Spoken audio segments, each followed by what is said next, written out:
ఏజే Telugu news కి స్వాగతం. కావలి పట్టణం బృందావనం కాలనీలోని వెంకటేశ్వర స్వామిని కావలి ఎమ్మెల్యే కావ్య కృష్ణారెడ్డి దంపతులు శుక్రవారం దర్శించుకున్నారు. ఆలయ కమిటీ సభ్యులు వారికి సాదర స్వాగతం పలికారు.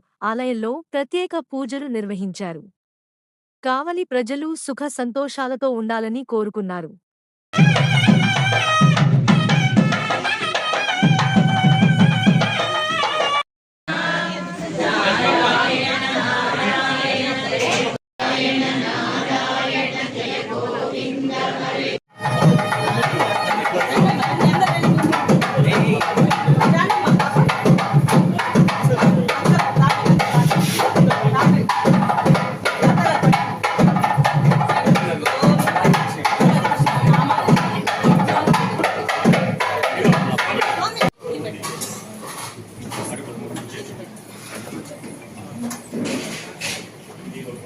శ్రీనివాస గోవింద గోవింద